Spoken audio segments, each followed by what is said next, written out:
여러분과 또 함께 하게 되어 기쁨입니다. 또 이 시간 같이 기도하고 예배 시작하겠습니다. 기도드리겠습니다. 사랑의 아버지 하나님 감사합니다. 이제 어느덧 6월도 막바지를 향해 달려가고 있습니다. 또 학교는 이제 한 학기가 끝나는 그런 상황이고, 벌써 올해도 반 정도가 흘러갔습니다. 주님, 무엇보다 이 예배를 드리는, 예배를 또 보는 이들의 마음 가운데 평안이 있길 소망합니다. 우리가 이 땅 가운데 살지만 이 땅에서 누리는 하늘나라의 평화가 우리 마음 가운데 있기를 소망합니다. 예배 시간도 인도해 주시고 함께 하실 줄 믿습니다. 감사드렸고 예수님의 이름으로 기도드립니다. 아멘. 이렇게 찬양하실게요.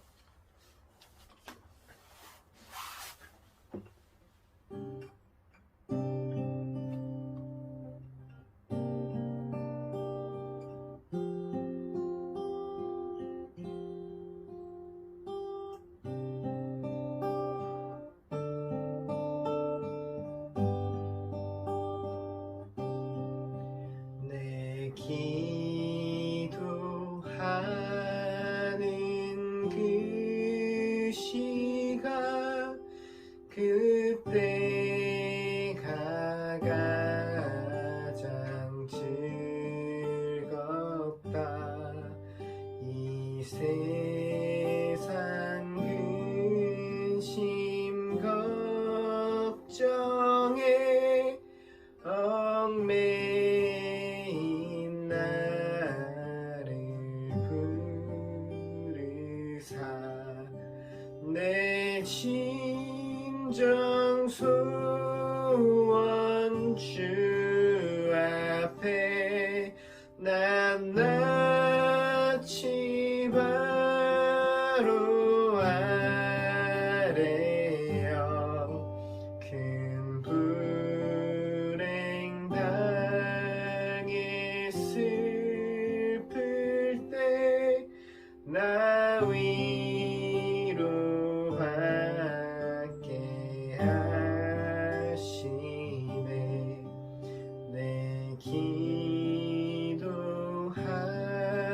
기도하는 그 시간 내게는 가장 귀하다. 저 광야 같은 세상을 끝없이 방황하면서 위태한 길로 나갈 때 주께서 나를 이끌어 그 보좌 앞에 나아가 큰 은혜 받게 하셨네. 내 기도하는 그 시간 그때가 가장 즐겁다. 이때 거친 큰 죄로 내 마음 심히 아파도 참 마음으로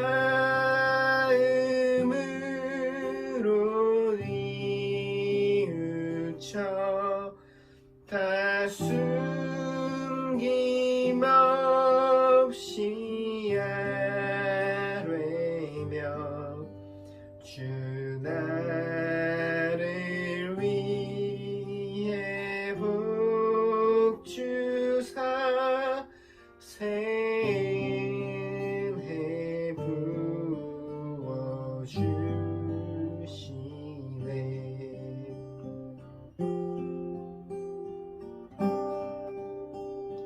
기도하는 내 기도하는 그 시간 그때가 가장 즐겁다. 주 세상에서 일찍이 저요란한 곳 피하여 빈들에서 나산에서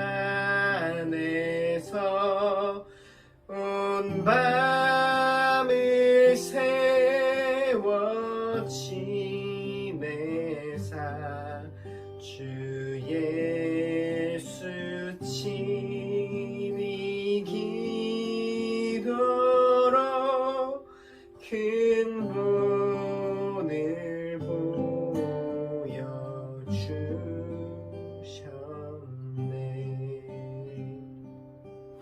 아멘.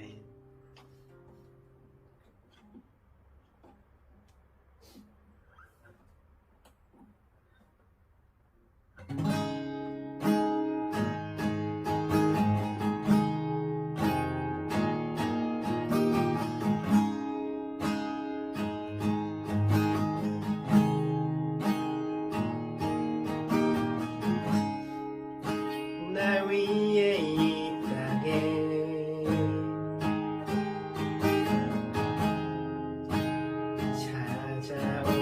찾아오셨네. 나 위한 십자가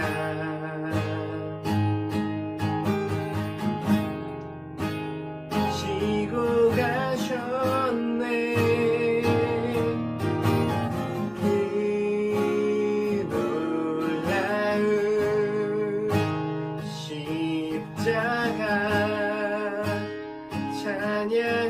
찬양하리라. 예수 아름다운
잠깐 같이 예배를 위해서 함께 기도했으면 좋겠습니다.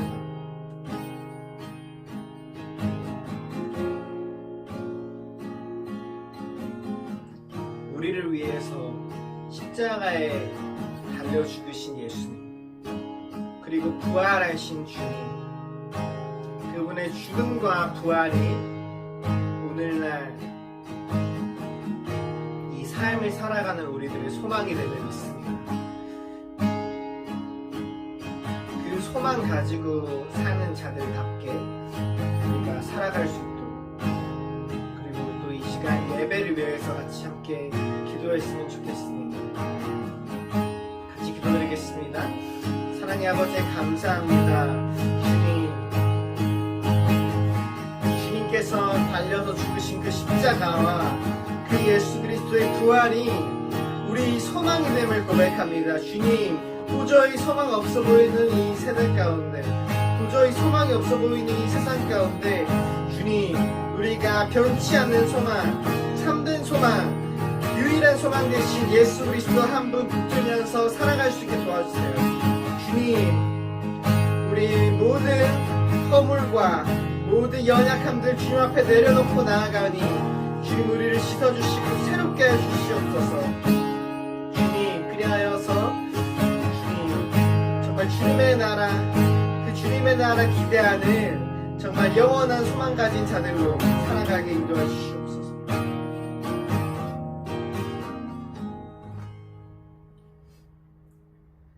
사랑의 아버지 하나님, 감사합니다. 소망 없던 우리를 부르셔서 영원한 소망을 보이시고 또 변치 않는 소망을 알게 하신 주님, 우리가 그 영원한 소망을 발견한 자들답게 살아갈 수 있게 도와주세요. 그 예수 그리스도의 죽음과 다시 살아나심이 소망 없어 보이는 이 세상을 살아가는 우리에게 이 세상을 능히 이길 힘을 줌을 믿습니다. 그 소망 의지해서 살아갈 수 있도록 도와주시고 함께해 주실 줄 믿습니다. 감사드렸고 예수님의 이름으로 기도드립니다. 아멘. 이 시간 사도신경으로 우리의 신앙을 함께 고백하시겠습니다. 나는 전능하신 아버지 하나님, 천지의 창조주를 믿습니다. 나는 그의 유일하신 아들, 우리 주 예수 그리스도를 믿습니다. 그는 성령으로 잉태되어 동정녀 마리아에게서 나시고 본디오 빌라도에게 고난을 받아 십자가에 못 박혀 죽으시고 장사된 지 사흘 만에 죽은 자 가운데서 다시 살아나셨으며 하늘에 오르시어 전능하신 아버지 하나님 우편에 앉아 계시다가 거기로부터 살아있는 자와 죽은 자를 심판하러 오십니다. 나는 성령을 믿으며 거룩한 공교회와 성도의 교제와 죄를 용서받는 것과 몸의 부활과 영생을 믿습니다. 아멘. 기도드리겠습니다. 천지를 창조하신 하나님 아버지, 주님의 자녀로 저희를 이 자리로 불러주심에 감사를 드립니다. 모든 만물이 주에게서 났고 주에게로 돌아갑니다. 저희의 아버지시오, 저희의 창조주신 하나님 아버지, 언제나 주님의 뜻 안에서 저희가 살아가고 주님의 사랑의 인도하심을 따라 저희들이 한 걸음 한 걸음 걸어갈 수 있도록 인도해 주세요. 주님, 오늘부터 창세기 말씀을 우리 백정성 목사님께서 전하여 주시는데, 저희들이 그 창세기 안에 있는 하나님의 그 뜻을 잘 듣고 또 그 말씀이 저희 삶의 열매를 맺을 수 있도록 인도해 주세요. 저희를 지으신 아버지 앞에 언제나 저희가 나아가고 그 안에서 위로를 받고 소망을 품고 또 그 안에서 우리가 사랑을 언제나 발견하여 그 사랑을 전해줄 수 있는 자들이 될 수 있도록 인도해 주세요. 예수님의 이름으로 기도드립니다. 아멘. 제가 한 3, 4년 정도 창세기부터 요한계시록까지 설교를 다 했습니다. 몇 번째 하고 있는데요. 이제 다시 창세기부터 다시 몇 년이 걸릴지 모르지만 다시 설교를 시작합니다. 오늘 모세오경 첫 번째 시간으로서 창조, 타락, 홍수, 바벨탑이라는 제목으로 말씀을 전하고자 합니다. 창세기 1장부터 11장까지 이 말씀을 중심으로 나누고자 합니다.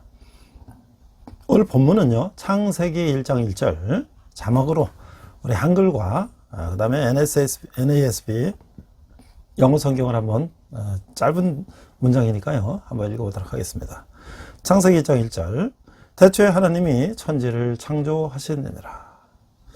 자, NASB는요 이렇게 되어 있습니다. In the beginning, God created the heavens and the life, the earth 이렇게 되어 있어요. 자, 그래서 이 모세오경의 첫 번째 시간에 우리가 오늘 나누고자 하는 것은 4대 주요 사건이죠. 전체 창조, 물리적 천지 창조에 있어서 하나님의 절대 주권을 우리가 한번 생각해보고, 타락, 인간 구원에 있어서 하나님의 절대 주권, 모든 것은 하나님의 주권 하나 있다는 거죠. 홍수, 심판에 있어서 하나님의 절대 주권, 다음에 바벨탑 사건, 인류 분산에 있어서 하나님의 절대 주권, 하나님의 인간의 역사에 어떻게 주권을 행사하셨는지 한번 보도록 하겠습니다. 자, 창세기는 우리가 성경을 처음에 읽다가 말아도 일단 시작하는 것이 창세기죠. 자, 그런데 이 창세기는 우주와 인류의 기원을 선포하고 있다. 성경은 설명인 책이 아니라 선포의 책이다. 그래서 그것은 우리가 그것을 믿는 것부터 출발한다라고 하는 것이죠. 1장에서 11장까지는 이 세상은 어떻게 시작됐는가? 나는 누구인가? 인류 문화의 기원 등 우리의 삶의 가치관을 결정하는 절대적인 진리를 밝혀주고 있는 것이에요. 자, 무엇보다도 하나님은 인간과의 사랑의 관계를 맺으시고 그 나라를 세우시기 위해서 우주를 창조하시고 인간을 지으시고 에덴의 동산을 만드셔서 그것에 하나님의 통치가 온전히 이루어지는 하나님의 나라를 세우셨던 것이죠. 천지는 하나님의 말씀으로 지었다고 했습니다. 말씀은 이렇던 천지를 창조하는 능력이 있을 뿐만 아니라 우리를 새롭게 재창조하는 능력이 있다는 것이에요.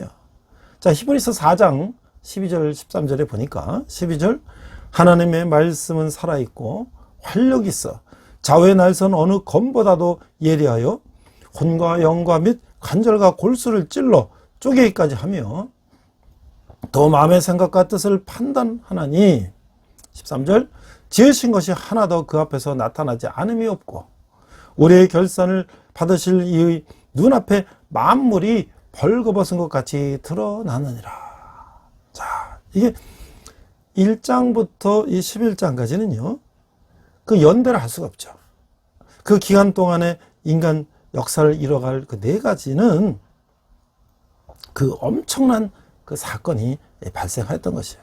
그래서 바로 창조, 타락, 홍수, 바벨탑 사건인데, 자, 하나님 나라를 세웠지만 인간의 타락으로 파괴되고 그 나라를 다시 세우기 위한 하나님의 구원 계획이 창세기 12장부터 50장까지 이제 4명의 족장들, 아브라함과 이삭과 야곱과 요셉을 통해서 이뤄가시는 사건들로 읽을 수가 있는 것이죠. 자, 이 부분은 하나님 나라의 백성으로서의 믿음의 기초적인 출발을 보여주고 있는 것이죠. 자, 그래서 우리는 이제 1장부터 11장까지 이제 인류의 기원에서 창조, 타락, 홍수, 바벨탑에 대해서 살펴볼 것인데요. 그래서 이 부분은 바로 성경의 관점을 밝혀주는 부분이다. 그래서 우리가 한번 이게 하나님의 관점, 하나님의 뜻, 그것을 한번 우리가 확인하는 그런 시간이 됐으면 좋겠습니다. 자, 우리 1장과 2장을 보니까 이 창조의 역사가 나타나고 있어요. 무질서, formless, 공허 또는 무의미, empty, 텅 비어있는 그런 또는 절망과 혼돈, darkness 이런 것들이 하나님의 말씀으로 인해서 질서, 코스모스로 바뀌었다고 하는 거예요. 말씀이 천지를 지었듯이 말씀이 바로 우리를 재창조하는 역사를 할 수 있다는 거예요. 하나님은 인간과 우주를 6일 동안 창조하셨어요. 첫 3일은 나중 3일에 만들어질 피조물들이 살아갈 환경과 물질을 만드셨죠. 하나님은 첫 3일간에 만드신 우주의 원료는 말씀이었다고 하는 것이에요. 자, 하나님이 첫 3일 동안 만드신 우주는 무에서 유를 창조하신 것이에요. 창조하다라는 게 히브리 말로 바라라고 하는데, 이것은 이 동사는 바로 하나님만에서 쓸 수 있다라는 것이에요. 그래서 바로 무에서 유를 창조하신다고 하는 것이죠. 그래서 첫째 날에 빛을 만드시고 그 빛을 밤과 낮으로 나누시고 분리하셨다는 거예요. 분리. 넷째 날에 다시 해와 달과 별을 창조하셨다. 자, 둘째 날에는 물을 창조하시고 그 물을 궁창 위의 물과 아래 물로 나누시고 분리하셨다. 바다 육지가 되게 하셨고 다시 다섯째 날에 그 바다와 공중에 살 생물, 새와 물고기들을 창조하셨다는 거예요. 자, 셋째 날에 육지에서 살 식물들을 만드시고 여섯째 날에 동물들을 만드시고 그리고 마지막 인간을 창조하셨다. 하나님은 이 매일 창조하신 피조물들을 보시고 기뻐하셨어요. 그리고 인간은 특별히 하나님의 형상으로 지으셨다고 했어요. 그리고 저는 매우 기뻐하셨어요. 이 창조의 과정을 천천히 살펴보면 모든 과정이 바로 인간이 잘 살아갈 수 있는 여건을 조성하는 과정이다 라는 것을 알 수가 있죠. 자, 그래서 이 창조 이야기는 우리에게 어떤 메시지를 주는가? 이거 바로 무에서 유를 창조했다는 것이죠. 이 첫 3일의 창조는 바로 무에서 유를 창조하고 그 다음 3일의 창조는 바로 이 첫 3일 동안 창조한 것을 자료로 창조하셨다고 하는 것이에요. 자, 시편 33편 6절에서 9절을 보니까 말씀의 권능을 이렇게 설명하고 있어요. 6절, 여호와의 말씀으로 하늘이 지음이 되었으며 그 만상을 그의 입기운으로 이루었도다. 7절, 그가 바닷물을 모아 무더기같이 쌓으시며 깊은 물을 곳간에 두시도다. 8절, 온 땅은 여호와를 두려워하며 세상의 모든 거민들은 그를 경외할지어다. 9절 그가 말씀하심에 이루어졌으며 명령하심에 견고히 섰도다. 근데 이 시작 속에서도 이 말씀이 바로 예수님이라고 요한복음 1장 1절에서 밝히고 있어요. 말씀으로서의 예수님은 곧 말씀이 창조의 권능을 가진 것으로서 우리 변화의 원동력이 된다고 하는 것이에요. 그래서 이 말씀을 받고 안 받고는 우리 인간이 선택하는 것이라는 거죠. 자, 이 두 번째는 하나님을 계획을 가지고 역사하신다. 모든 창조는 하나님의 목적이 있고 또 우리는 그 목적 안에 있다고 하는 거예요. 요한계시록 4장 11절 말씀 보니까 우리 주 하나님이여 영광과 존귀와 권능을 받으시는 것이 합당하오니 주께서 만물을 지으신지라 만물이 주의 뜻대로 있었고 또 지으심을 받았나이다 하더라.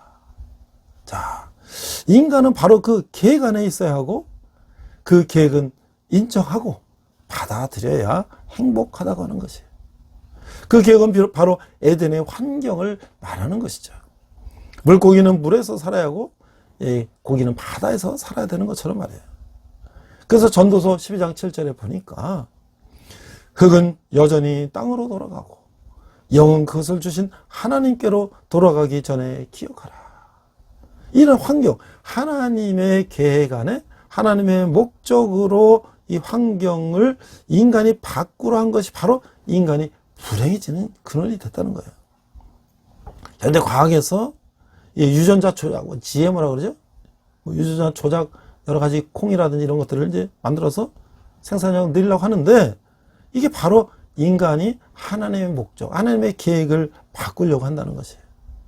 그래서 하나님의 뜻을 인정하지 못하고 우리 인간의 뜻으로 모든 것을 이루어 가려는 인간의 이게 자기중심성은 인간의 고통을 가중할 뿐이라고 하는 거예요.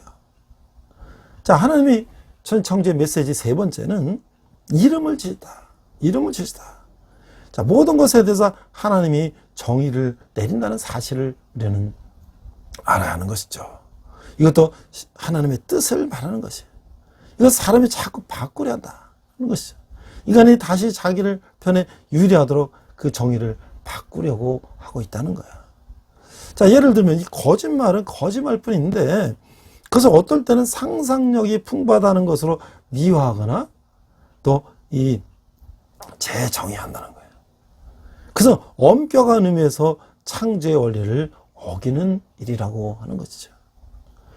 이사야서 5장 20절에 보니까 악을 선하다 하며 선을 악하다 하며 흑암으로 광명을 삼으며 광명으로 흑암을 삼으며 쓴 것으로 단 것을 삼으며 단 것으로 쓴 것을 삼는 자들은 화 있을진저.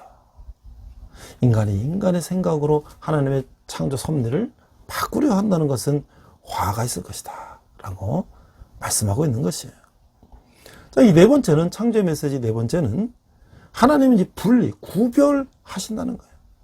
자, 이 분리는 세상과 차단된 상태 또는 격리된 상태를 말하는 것이 아니라는 것이죠. 세상과 구별되어지는 것, 또 그게 바로 거룩의 개념과 같은 것이라는 거예요. 하나님 천지를 창조하는 과정에서 첫째 날 빛과 어둠을 분리하셨고 낮과 밤을 나누셨고 둘째 날 궁창의 물과 궁창 아래의 물로 나누셨고 그래서 하늘과 땅을 만드시고 땅과 물을 분리하셨던 것이죠. 셋째 날 궁창 아래의 물과 땅과 바다로 분리하셨다는 거예요. 이 최초의 구속 사역을 시작하시면서 하나님은 아브라함을 갈대아 우르 지방의 문명으로부터 분리하셨어요. 성경의 모든 구속 사역과 관련된 사건에는 바로 이런 분리, 구별이 있다는 것을 우리는 명심해야 될 것이죠. 이것은 하나님의 거룩과 관련이 있는 것이에요. 이것이 바로 하나님이 방법을 강조한 것이 바로 하나님의 뜻이라고 하는 거예요. 하나님의 뜻, 하나님의 방법. 이것은 하나님의 백성은 인간의 세속적인 것과 분리되어야 한다는 것이죠. 이 분리된 것에 인간은 순종해야 되는데 인간은 자꾸 이것을 자기 뜻에 맞게 다시 합하려고 하는 경향이 있다는 것이에요. 그래서 하나님의 뜻에 순종하여 갈대우를 지방을 떠나 하나님이 지시한 땅 가나안으로 갔을 때 그 땅은 적과 꿀이 흐르는 땅이 아니었어요. 오히려 이 기근이 아브라함을 기다리고 있었어요. 자, 그런데 그럼 아브라함은 그 믿고 의지해서 젖소를 키우고 벌꿀을 쳐서 적과 꿀이 흐르는 땅을 만들어야 되는데 아브라함은 기근을 피하고자 자기 판단대로 애굽으로 내려갔던 것이죠. 이것은 하나님의 분리를 인간의 판단으로 다시 세속과 합치고자 하는 그 인간의 방법이었던 것이에요. 인간이 보기에는 그것이 더 쉬워 보이기 때문이었죠. 구원은 바로 죄로부터 분리되는 것을 말하고 있어요. 그런데 구원받은 인간은 다시 죄의 모습으로 돌아가는 경향이 있음을 우리는 인정하는 것이죠. 교회도 세속과 분리된 상태를 유지해야 하는 것이에요. 교회가 세상과 같으면 교회는 하나님의 사역을 감당할 수가 없는 것이 되어버리는 것이죠. 자, 어둠과 빛은 타협할 수가 없는 것이에요. 어둠에 빛이 묻혀 어두워지든가 빛에 어둠이 묻혀 어둠이 없어져야 하는 것뿐이라는 것이죠. 이 성경의 이 사사기는 바로 분리를 유지하지 못한 인간의 실패를 보여주는 책이죠. 자연은 의지가 없어서 하나님의 분리가 유지되지만 인간은 의지가 있어서 다시 분리된 것을 합치려는 경향이 있다고 하는 것이에요. 자, 요한복음 17장 14절에서 17절을 보니까 14절 내가 아버지의 말씀을 그들에게 주었사오매 세상이 그들을 미워하여 싸우니 이는 내가 세상에 속하지 않을 같이 그들도 세상에 속하지 아니함으로 인함이니이다. 15절 내가 비옵는 것은 그들을 세상에서 데려가시기를 위함이 아니요 다만 악에 빠지지 않게 보존하시기를 위함이니이다. 16절 내가 세상에 속하지 아니함 같이 그들도 세상에 속하지 아니하여서옵나이다. 17절 그들을 진리로 거룩하게 하옵소서. 아버지 말씀은 진리니이다 라고 말씀하셨던 것이죠. 우리는 하나님의 분리 속에 머물러 있어야 한다는 거예요. 그것에 진정한 하나님의 보호하심이 있기 때문이라고 하는 것이죠. 배가 물 위에 떠 있는 것은 물이 배 안으로 스며들지 않기 때문인 거예요. 뱃속으로 물이 스며들 때는 배는 가라앉을 수밖에 없다고 하는 것이죠. 우리도 세상 풍속에 물들게 되면 가라앉을 수밖에 없다고 하는 거예요. 이 다섯 번째 메시지는 창조의 원리, 이 다섯 번째는 축복이라고 하는 거예요. 하나님은 인간만 복을 주시는 거예요. 그 이유는 하나님이 인간과 사랑의 관계를 맺으시려고 당신의 형상으로 만드셨기 때문이라는 것이죠. 그래서 창세기 9장 6절에 보면 다른 사람의 피를 흘리면 그 사람의 피도 흘릴 것이니 이는 하나님이 자기 형상대로 사람을 지으셨음이니라. 그러므로 사람을 대할 때 반드시 하나님의 형상을 지닌 자로 대해야 한다는 것이죠. 축복은 하나님의 환경 속에 있어야 받는다고 하는 것이죠. 그 장을 벗어나면 하나님의 복을 누릴 수가 없다고 하는 것이에요. 왜냐하면 하나님의 축복은 연극 무대에서 배우를 따라다니는 초명처럼 따라다니며 주어는 것이 아니에요. 그리스도 안에서 in Christ, 이 말은 대단히 중요한 말이라고 하는 것이에요. 에베소 1장 3절에 보니까 하늘에 속한 신령한 복이라는 말씀이에요. 찬송하리로다 하나님 곧 우리 주 예수 그리스도의 아버지께서 그리스도 안에서 하늘에 속한 모든 신령한 복을 우리에게 주시되. 시편 13편 28절에도 하나님께 가까이함이 내게 복이라. 내가 주 여호와를 나의 피난처로 삼아 주의 모든 행적을 전파하리이다. 그래서 우리는 언제나 하나님을 기억하면서 그 안에서의 삶을 살아가야 하는 것이죠. 그분의 하나님의 뜻을 인정하고 순종하는 삶이 바로 믿음이라고 하는 사실을 잊어버리면 안 된다고 하는 것이에요. 그 순종하는 삶이 없으면서 복 받기를 원한다면 그것은 내가 원하는 복을 받겠다는 그 인간의 방법의 그 발상이라고 하는 것이에요. 우리는 하나님의 복을 삼으면서 인정하고 순종해야 한다는 것이 우리가 하나님이 천지 창조하신 그 메시지라고 하는 것이죠. 자, 제가 이제 대학에서 학생들하고 성경도 가르치고 하는데요. 우리 학생들이 이 교과서에서 미국의 어떤 그 실용주의 교육을 우리 영향을 받아서 아니 미국이 과거에 이제 메이플라워를 타고 미국 갔을 초창기에는 전부 이제 성경 중심으로 가르쳤는데 이게 이제 발전하면서 진화론적인 이제 과학적인 사고를 이제 그것이 과학적인 사고로 해서 그런 식으로 이제 배운 것이 우리 학자들이 다 미국식을 따라서 오늘 우리가 진화론적인 이 과학을 가르치고 있어요. 그래서 학생들이 학교에서 진화론적으로 뭐 네안데르탈인 크로메아닌 우리도 다 그거 배웠죠. 그렇기 때문에 그것이 머리에 주입이 돼 있어서 그것이 전부인 줄 알죠. 그러나 진화론을 이 띠어리, 이 이론이라는 게 학설이라고 하는 거예요. 하나의 이론. 그래서 찰스 다윈도 나중에 자기가 만든 이론이 완전하지 않다고 자기도 고백을 했지만 또 많은 그 진화론의 허점도 많이 있는데 우리는 그것이 교과서에 있다는 이유로 그것을 전부인 줄 알고 믿고 있어요. 그래서 우리가 이제 교회에서 성경에서 창조론 얘기하면 그 말도 안 된다고 학생들은 일단 자기가 배운 이 선지식이 꽉 차 있기 때문에 창조론에 대해서는 거부하는 것 같죠. 그러나 우리가 저는 학생들한테 그렇게 얘기를 합니다. 여러분들이 배웠던 진화론을 다 버리라는 얘기가 아니라 과연 우리가 학교에서 배운 진화론이 있는데 성경에서 말하는 창조론은 무엇인가? 그건 어떤 이야기인가를 우리가 한번 공부를 해보자.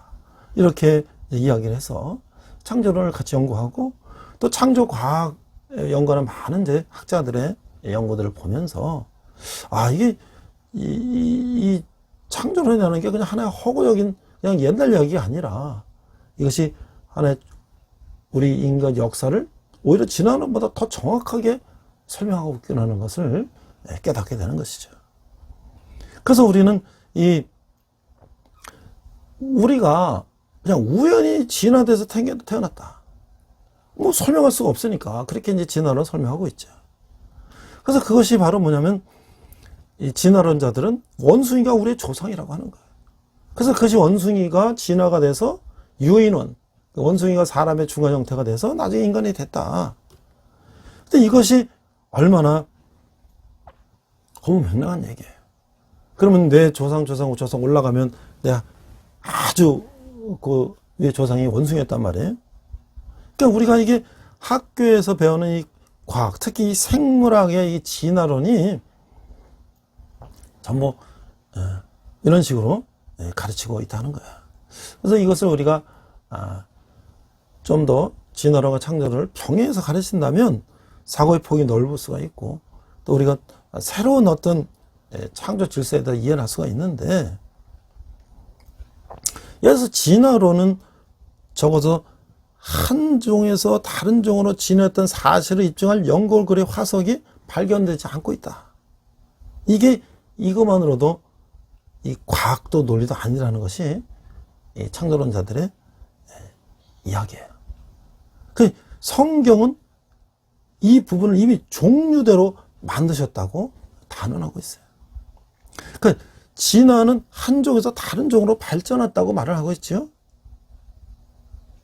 그러나 우리 그리스도인들은 이 세상 문화가 바로 이 진화론적 가치에 의해 형성된 사실을 깨닫고 나와 우주가 우연한 진화에 의한 것이 아니고 하나님의 설계와 섭리에 따라 창조했다는 것을 확고하게 믿어야 한다는 것이죠.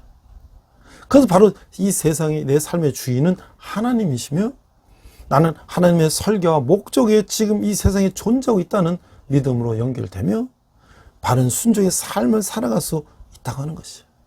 이 창조와 진화는 바로 이런 세계관의 싸움이고 그것은 어떻게 보면 큰 영적 싸움이라고 하는 것이죠. 그래서 우리가 이 어린 우리 청소년들에게 학교에서는 진화론만 배우고 있기 때문에 교회에서 이 창조론을 더 과학적으로 입증하는 창조과학자들이 많죠. 돌아가신 한동대학교 총장이신 김용기 총장님 같은 분들도 과학자였는데 이 경상도 출신의 아주 유교 집안이었는데 그 사모님과 결혼하면서 예수 믿게 되고 그가 이제 성경을 읽고 연구하면서 창조 과학에 눈을 뜨게 되고 나사에 있는 연구원들이 많은 크찬들이 있다고 하는 거 아니겠어요? 카이스트로 오시면서 창조 과학회라는 걸 만들어서 이 창조를 과학적으로 연구하는 그런 데를 시작했는데 우리 젊은이들이 그런 거 과학적으로 창조를 설명하는 것들을 공부해 본다면 충분히 이 사고의 폭이 넓어지고 우리가 성경이 그냥 허구가 아니라 이게 하나님이 창조하신 것이 사실이라고 하는 것을 우리가 믿게 된다고 하는 것이죠. 자, 두 번째는 타락입니다. 타락. 이 타락의 진행은 먼저 유혹이 오고 그 유혹에 굴복함으로써 그 결과가 나타나는 거예요. 유혹은 믿음이 약화돼서 오는 것이죠. 3장 1절 5절에서 보면 사탄이 하와를 유혹하는 그 작전이 나오는데 창세기 3장 1절에서 의심하게 하고 믿음을 약하게 하고 그 믿음이 약하는 그 즉각 그에 따른 행동의 반응이 뒤따르게 되는 거예요. 믿음과 행동은 결코 별개의 다른 것이 아니라고 하는 것이죠. 믿음이 약화되면 즉시 상황 판단을 흐리게 하는 단계로 옮겨가는 거예요. 그래서 이제 창세기 3장 4절에 보니까 상황 판단을 흐리게 하고 판단의 기준이 자기의 생각으로 옮겨가게 되면 하나님과 인간의 경계를 넘나들게 되고 뭔가 이게 흐리게 되는 거예요. 생각이. 그래서 이제 야망을 갖게 된단 말이에요. 인간이. 3장 5절에 마침내 자기 중심성을 발동하게 돼서 자기가 모든 것의 기준이 된다고 하는 거예요. 성경 전체가 바로 이 인간의 죄의 본성과의 영적 전쟁이라는 사실을 보여줘요. 그렇죠? 우리 성경을 보면 다 좋은 얘기만 줄 알았더니 그 많은 인간의 잘못된 점, 타락된 점 이런 것들이 나와 있죠. 바로 인간의 모습을 그대로 성경은 기록하고 있는 것이죠. 그래서 하나님이 왜 선악과를 만드셨는지 이유는 바로 이런 인간의 자기중심성을 억제하고 하나님의 주권을 모든 점에서 인정하고 순종하게 하여 죄를 짓지 않게 하시려는 하나님의 인간을 사랑하시는 마음을 알아야 된다. 그래서 왜 선악과를 만드셨습니까? 뒤에 가서 다시 제가 얘기하겠습니다. 이것은 바로 인간을 자유의지를 가진 스스로 선택할 수 있는 인간을 만드셨기 때문에 하나님의 형상대로 인간을 만드셨기 때문에 인간에게 그런 선택권을 주셨다는 거예요. 하나님은 인간을 로봇으로 만드시지 않으시고 자유의지, 선택권을 주신 하나의 주체로서 인간을 만드셨다는 것에 중요한 초점이 있다고 하는 것이죠. 그러나 결국 타락은 그 인간의 자기중심성의 결과이고 그 결과 하나님의 풍요로움으로부터 분리되어 인간 스스로의 한계를 인한 결핍의 열매를 맺는 거예요. 이 탕자의 비유도 자기 중심성을 보여주는 비유라고 할 수가 있겠죠. 그래서 아담과 하와가 받은 유혹이 뭘까요? 이게 바로 죄의 본성이라고 하는 거예요. 창세기 3장 6절에 보니까 여자가 그 나무를 본즉 먹음직도 하고 보암직도 하고 지혜롭게 할 만큼 탐스럽기도 한 나무인지라 여자가 그 열매를 따먹고 자기와 함께 있는 남편에게도 주매 그도 먹은지라. 자, 이 믿음이 약해져서 상황 판단이 흐려진 하와의 모습이에요. 이 창세기 3장 6절의 이 세 가지 유혹을 요한 1서 2장 16절에서 뭐냐면 육신의 정욕과 안목의 정욕과 이생의 자랑으로 이제 정의하고 있어요. 바로 이 세 가지가 죄의 출발이라고 하는 것이죠. 이 부분은 바로 죄의 본성인 자기 중심성의 발원지인 것이에요. 믿음이 약해지면 우리 모든 감각기관과 가치관은 바로 이런 죄의 유혹에 넘어가도록 이제 노출되어 버린다. 따라서 인간이 갖는 죄의 본성은 인간이 하나님 없이 자기 마음대로 할 수 싶어하는 자기 중심성을 말하고 있는 거예요. 사탄은 하와에게 했던 똑같은 방법으로 예수님을 시험하셨던 것이죠. 왜냐하면 예수님은 제2의 아담이시기 때문인 것이죠. 하와는 자기 중심성에 의지함으로써 시험에 넘어졌지만 예수님은 말씀에 의지함으로써 시험을 이기셨다고 하는 거예요. 그래서 이제 창세기 3장 15절에 보니까 이것이 바로 원시 복음이라 하면서 영적 전쟁의 선전포고가 되는 거예요. 3장 15절 읽겠습니다. 내가 너로 여자와 원수가 되게 하고 내 후손도 여자의 후손과 원수가 되게 하리니. 여자의 후손은 내 머리를 상하게 할 것이요 너는 그의 발꿈치를 상하게 할 것이니라 하시고, 이 창세기 3장 15절을 우리는 원시복음 최초 복음이라고 해요. 이 구절은 굉장히 중요한 의미를 담고 있는 것이죠. 왜냐하면 이 구절 위에 발생한 역사의 성격을 밝혀주고 있기 때문인 것이에요. 그것은 3장 15절이 바로 하나님의 나라를 회복하시려는 하나님의 영적 전쟁의 선전포고문이기 때문인 것이죠. 자, 성경에 보면 사탄이 언제 창조되었는지를 밝히지 않고 있어요. 이사야 14장 11절에 20절과 에스겔서 28장 11절 19절 내용을 근거로 추론해 보면 사탄은 이미 하늘에서 하나님께 반역하여서 타락한 천사로 창세전에 존재했다고 하는 것이에요. 이 사탄의 목적은 하나님과 인간의 관계를 파괴하고 하나님께로 가는 영광을 가로채는 데 있다고 하는 거예요. 이사야서 14장 13절에서 14절을 보겠습니다. 내가 하늘에 올라 하나님의 뭇 별 위에 나의 자리를 높이리라. 내가 북극 지폐의 산 위에 앉으리라. 가장 높은 구름에 올라가 지극히 높은 자와 같아지리라. 그래서 이 사탄은 창조 세계의 타락을 이루어 하나님 나라를 파괴하는 일을 감행했던 것이죠. 그러나 하나님은 하나님 나라를 회복하기 위한 영적 싸움을 선포하신 것이에요. 자, 이 창세기 3장 20절에 보면 하나님께서 이제 에덴 동산에서 쫓겨나는 이 인간들에게 아담과 가죽 옷을 입히는 이 하나님의 마음 무엇일까요? 이 가죽 옷은 그리스도 안에서 우리가 얻는 구원을 상징한다는 거예요.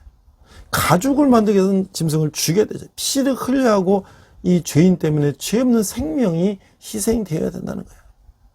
이 가죽 옷은 짐승을 죽여 얻을 수 있는 것이죠. 이는 피 흘림이 있는 희생 제물을 바치는 제사의 이 원천이라고 할 수가 있고, 인류의 구원을 위해 피 흘려주신 예수님의 그림자라고 하는 것이에요. 따라서 하나님이 가죽 옷을 지어 입히신 것은 구속사적인 의미를 갖는다고 하는 것이죠. 인간이 타락하고 나서 스스로 지어 입은 것은 뭐냐면 무화과나무예요. 무화과나무 이파리. 그래서 자기 의를 나타내는 반면 하나님이 지어 입히신 가죽 옷은 피 흘림이 있는 하나님의 의를 나타내고 있다고 하는 것이에요. 가죽의 옷은 하나님의 방법, 하나님의 뜻을 강조하는 것이죠. 사람은 나뭇잎으로 죄와 수치를 가리려고 했어요. 그것은 인간의 방법이에요.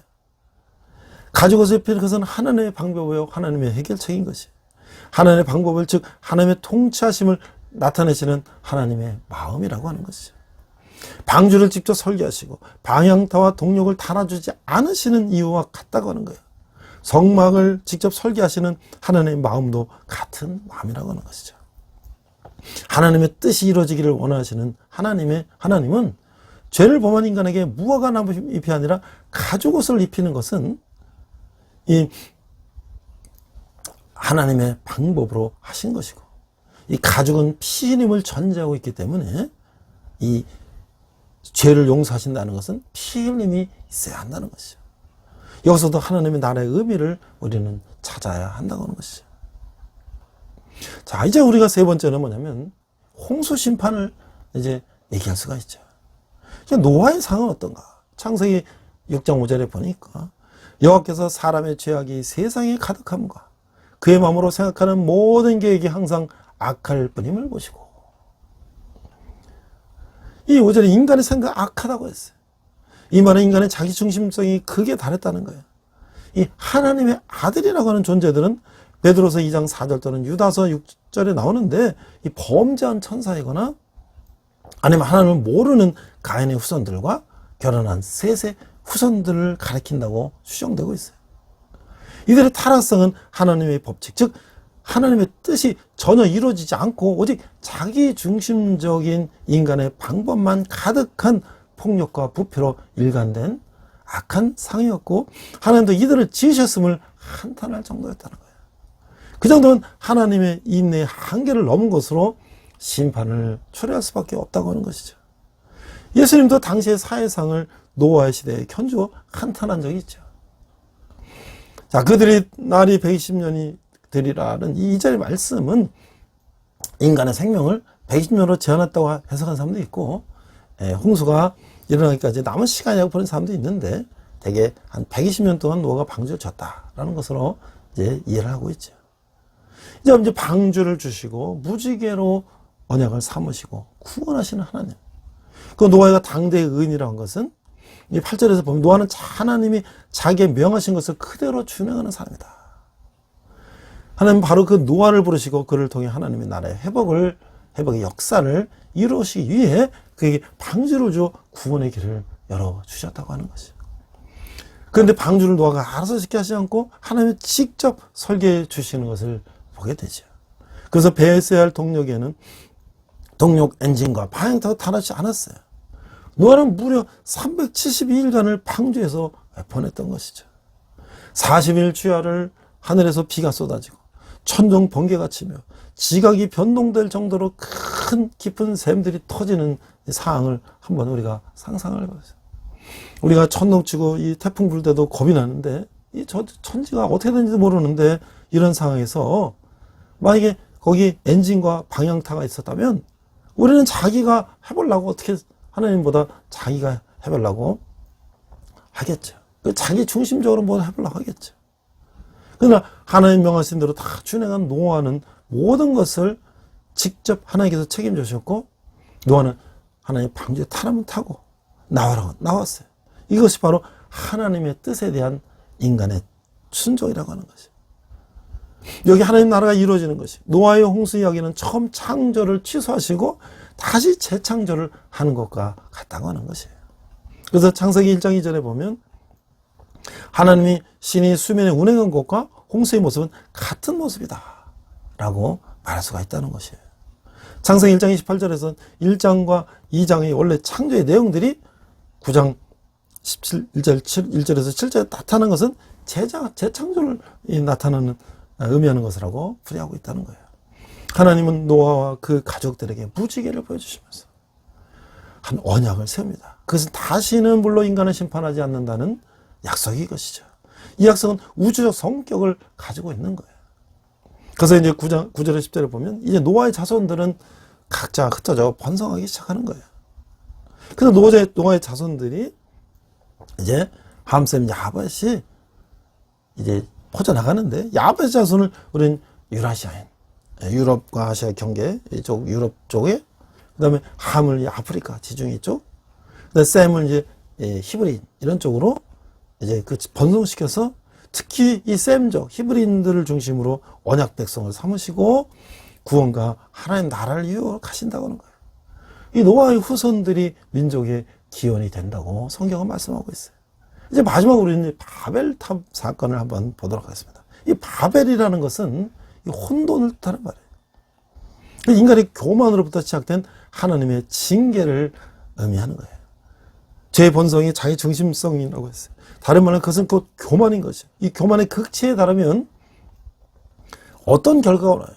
하나님 없는 인간의 교만은 하늘에다 스스로 하나님 되기를 원하는 것이에요. 이것이 사탄의 본성이기도 하다는 것이에요. 이것을 보면 분명 하나님을 향한 반역이라고 하는 것이죠. 하나님 이런 인간을 어떻게 다루실까요? 제가 2003년 오늘리교회에서 이라크의 전쟁이 이제 시작될 때 거기 NGO로 이제 이라크 재건 또 교회 예전 세우는 팀에 따라갔어요. 김사물 성교사님 따라서 이제 갔는데 우리가 쿠웨이트를 국경을 넘어서 이라크로 들어갔을 때 남쪽에 우리나라 광주 광역시 정도 해당하는 갈대아 우르 지역이 남쪽에 있는데 거기 가보니까 거기 아브라함의 고향이었고 거기 공항을 미군이 이제 그걸 점령해가지고 한국군 서해부대, 공병대와 제마부대, 의무부대가 거기 있었어요. 근데 거기 가서 이제 같이 있으면서 그 옆에 우르 지역에 큰 그 바벨탑들이 있어요. 바벨탑. 그 옛날에 그거를 흙을 벽돌로 개서 이제 콜타르 같은 역청으로 그걸 발라서 지금도 보니까 그게 뭐 한 10층 높이 정도 되는 거를 그 옛날에 만들었다는 것이죠. 하나님 언제나 이런 반역을 눈 감아 주시는 분이 아니라는 것을 성경은 분명히 말씀하고 있어요. 그 인간이 교만이 되는 원인인 언어를 하나님 혼잡게 하시고 인간을 지면에 흩으시는 것이에요. 혼돈의 언어는 사도행전 2장에서 방언으로 다시 통일돼서 하나님 나라의 역사를 위해 쓰임받는 도구가 되는 것을 나중에 볼 수가 있죠. 방언으로 서로 이제 통화할 수 있는 것이. 근데 우리는 여기서 해당되지 않고 하나님을 참 왕으로 내 삶의 주인으로 모시고 순종함을 하는 삶을 살고 있는지를 깊이 묵상하고 우리가 회개해야 할 것이라고 하는 것이죠. 그러나 우리 삶 속에 바벨의 요소가 너무 많다는 것을 우리는 알아야 할 것이죠. 하나님 나라의 시작과 그 전개 과정이 성경의 흐름이라고 볼 때에 창세기 1장에서 11장은 시작점이라고 할 수가 있는 것이죠. 이 부분은 하나님 나라와 사탄의 나라에 있을 영적 싸움의 기원을 말하고 있죠. 이런 싸움은 매우 치열해서 바벨에서는 하나님이 거하시는 곳에서 하나님의 통치를 받는 하나님의 백성이 전혀 없는 것처럼 보여요. 그러나 우리는 아브라함에게 하나님의 새로운 백성, 땅에 대한 분명한 약속, 그리고 그 언약이라고 부르는 하나님의 통치의 매우 구체적인 시작을 이제 다음 시간에 보게 될 것이에요. 이 11장의 바벨탑 사건은 창세기 1장에서 11장까지의 인간의 자기 중심성의 발동으로 죄를 범하여 타락으로 생기는 인간의 교만의 극치를 보는 거예요. 이것이 바로 이 인간의 방법의 극치라고 하는 것이에요. 인간은 스스로 하나님의 위치에 설 수 있다고 믿고 그래서 자기들의 지혜로 행복한 지상 천국을 건설할 수 있다고 생각하는 거예요. 이게 바로 오늘날 공산주의 또는 이제 혼합주의, 이 포스트 모더니즘 이런 사상으로 발전하고 이것이 이제 뉴 에이지라고 하는 사상으로 표현되기도 하는 거예요. 인간이 겉으로 보기 좋은 이야기들은 다 하나님을 대적하는 사탄의 계략이라고 우리가 할 수 있다는 것이죠. 그래서 11장과 성경의 모든 교훈은 인간의 높아지기를 갈망하는 마음 반드시 꺾임을 받는다는 사실을 명확히 보여주고 있다고 하는 것이죠. 성경으로 낮아짐이 곧 높아짐이라는 것을 보여주고 있는 것이죠. 예수님은 바로 그 본을 보여주셨다고 하는 것이죠. 그래서 11장 10장 32절에 보니까 하나님 그 나라를 회복하시는 구체적인 일을 시작하기 위해서 아브라함을 준비하시고 그를 부르시는 과정을 족보로 보여주고 있어요. 성경에서 이 족보가 나오면 그 끝에 중요한 사람이 나오는 과정을 보여주기 위한 것을 우리가 잊지 말아야 할 것이죠. 자, 앞서 제가 왜 선악과를 만들었습니까? 이동훈 목사님이 창세기 배우는 창조 인생이라는 그래서 이렇게 말씀하고 있어요. 우리가 처음일 때 믿지 않는 사람들 만날 때 사람들이 다 물어봐요. 따먹을 것을 다 하시면서 왜 만들어 놓으셨냐? 근데 저는 이 선악과를 알게 하는 나무의 정체가 우리에게 묻고 있는 가장 중요한 질문은 하나는 왜 선악을 알게 하는 나무를 만들어 놨을까라는 생각이라는 거예요. 이 질문은 도덕성과 관련하지 않고는 풀 수가 없다고 하는 것이에요. 성경에서 하나님이 처음으로 하지 말라고 말씀하셨어요. 이 나무의 열매는 먹지 말라. 하나님이 사람을 만드시고 내가 너희들에게 무한한 자유를 주고 또 이 세상을 가꾸고 관리할 수 있는 능력을 주었다고 해서 너희들이 모든 것을 다 마음대로 할 수 있는 것은 아니다.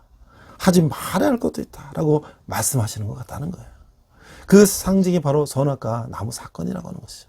하지 말아야 할 일이 있다는 것을 알려준 것이죠. 이 관문을 통과하지 않으면 인간의 삶이 얼마나 허무해질지 하나님은 아셨던 것이죠. 그것이 바로 도덕성의 핵심이라고 하는 거예요. 하나님의 도덕성을 반영하는 율법은 결국 두 가지로 형될 수 있는데 하나, 그 다음에 하지 말라라고 하는 거예요. 우리가 하나님을 닮은 현대한 특성 중 하나가 바로 이 도덕성이라고 하는 것이에요. 하나님이 거룩한 분이신 것처럼 하나님 우리 모두를 거룩한 존재로 지으셨다고 하는 것이에요. 그러나 거기서 끝나지 않아요. 하나님은 베드로전서 11장 6절에 보니까 기록되었을 때 내가 거룩하니 너희도 거룩할지어다 하셨느니라 라고 말하고 계신 거예요. 이 도덕성에 대한 하나님의 기회에 대해 부응하는 삶을 살아갈 때야 우리는 바로 하나님처럼 거룩한 존재가 되고 진실한 존재가 되며 하나님처럼 정결한 존재, 책임질 수 있는 존재가 된다고 하는 것이죠. 이제 우리는 마무리합니다. 하나님 말씀으로 이 세상을 창조하셨어요. 그 세상을 주도적으로 운영하시는 건 하나님이라잖아요. 그래서 이 하나님은 자신의 형상으로 이 만든 사람과 교제하며 우리를 하나님 대신 세상을 지배하고 살라고 그랬어요. 그러나 좀 우리가 불행하게도 아담과가 범죄하고 이렇게 하나님을 피해 숨는 신세가 됐지만, 그러나 하나님은 그래도 우리를 버리지 않으시고, 이 창세기 15장 말씀처럼 여자의 후손을 통해서 우리를 구원하도록 하셨다는 거죠. 그분이 바로 예수 그리스도라고 하는 거예요. 이 비전을 세워서 하나님이 세상을 운행해 가셨고, 바로 그 아담을 통해서 노아, 셈에서 아브라함과 이삭, 야곱, 요셉, 이스라엘 백성을 통해서 결국 예수 그리스도를 이 땅에 보내심으로써 이 인류를 향한 하나님의 사랑과 비전과 구원을 성취하셨다고 하는 거예요. 그래서 유일무이하시며 절대적이신 하나님은 타락과 실패의 자리에 찾아오셔서 세상을 향한 비전을 우리에게 끝까지 보여주셨다고 하는 것이죠.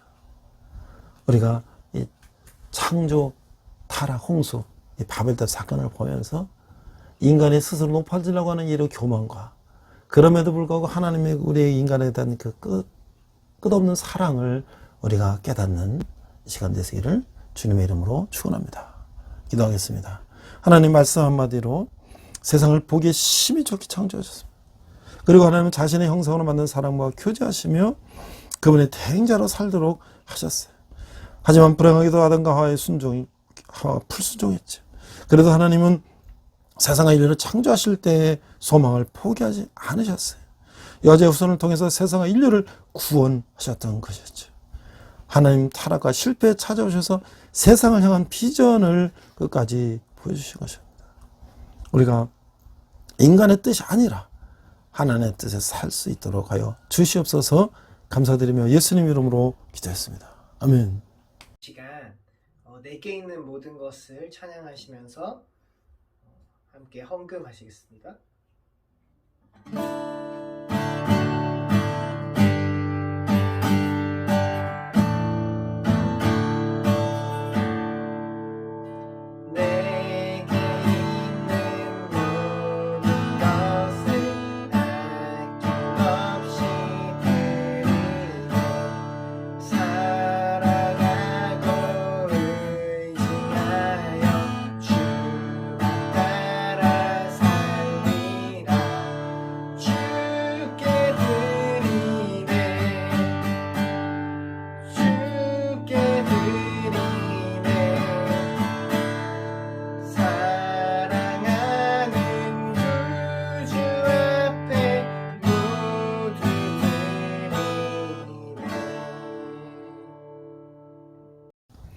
네, 이제 날씨가 본격적으로 더워지고 이제 장마가 곧 다가온다고 합니다. 날씨가 더워지는데 이제 스키까지 차면 이제 본격적으로 더운 여름이 될 것 같습니다.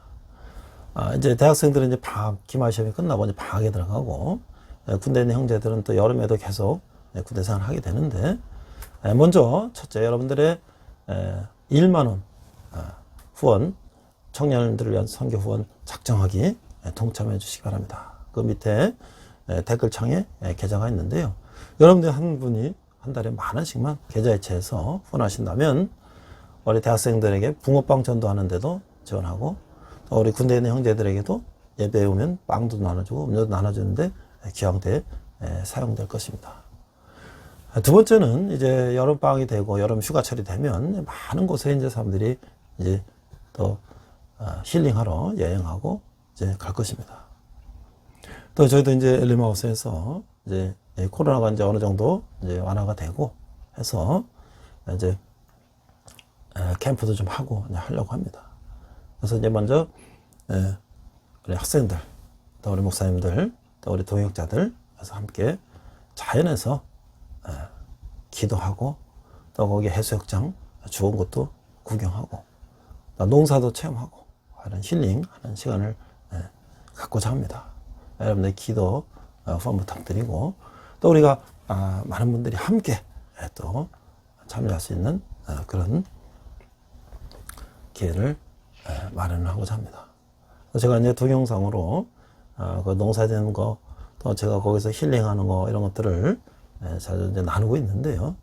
여러분들도 기도해 주시고, 여기는 이제 우리가 단순히 와서 그냥 먹고 쉬는 것이 아니라 이 세상에서 상처받았던 사람들, 또 이 너무 세상에 찌들리는 사람들이 와서 그냥 쉬고 회복되고 힐링되는 그런 것을 꿈꾸고 있습니다. 모세가 출애굽하면서 이 엘림에서 이제 12세모가 70여 종려 남아 있는 그 오아시스에서 회복을 하고 다시 이제 40년의 여정을 간 것처럼, 그래서 제가 엘리마우스라는 것은 그래서 농사도 하고 힐링도 하고 그다음에 치유와 회복이 있는 그런 것을 꿈꾸는 것입니다. 그것이 많은 사람들이 와서 회복되는, 영적으로 재충전되고 다시 돌아가는 그런 것이 될 수 있도록 여러분의 기도 부탁드리겠습니다. 이제 헌금 기도와 축도로 마치겠습니다. 하나님 아버지, 작은 예물을 주님께 드렸습니다. 이 예물이 쓰는 것마다 주님의 영광이 나타나게 하시고, 특별히 우리 청년들이 주님께 돌아오는데 기억이 사용되게 하여 주시옵소서.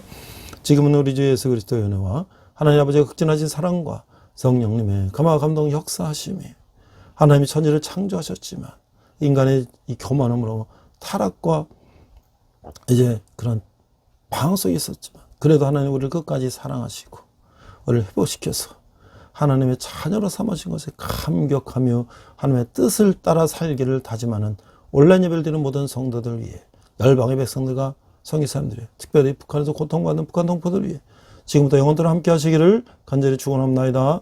아멘. 우리 선한 능력으로 찬양하시면서 한 주간 승리하시기 바랍니다. 우리 이 시간 선한 능력으로 함께 찬양하시면서 결단의 시간 갖겠습니다.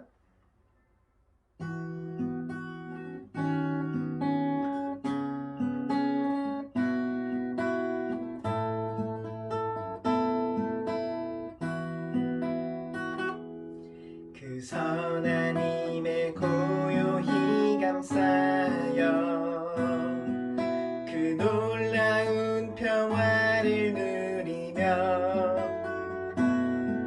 나 그대들과 함께 걸어가네. 나 그대들과 하늘을 여네. 지나가 너무 어둠의 날들이 무겁게 내 영혼 짓눌러도 오 주여 우릴 외면치 마시고 약속의 구원을 이루소서. 그 선한 힘이 우릴 감싸시니 믿음으로 일어날 일 기대하네. 주 언제나 우리와 함께 계셔. 하루 또 하루가 늘 새로워. 주께서 밝히신 작은 촛불이 어둠을 헤치고 타오르네. 그 빛에 우리 모두 하나 되어 온 누리에 비추게 하소서. 그 선한 힘이 우릴 감싸시니 믿음으로 일어날 일 기대하네. 주 언제나 우리와 함께 계셔. 하루 또 하루가 늘 새로워. 이 고요함이 깊이 번져갈 때 저 가슴 벅찬 노래 들리네. 다시 하나가 되게 이끄소서.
주님과 동행하시는 복된 한 주 되시길 축복합니다.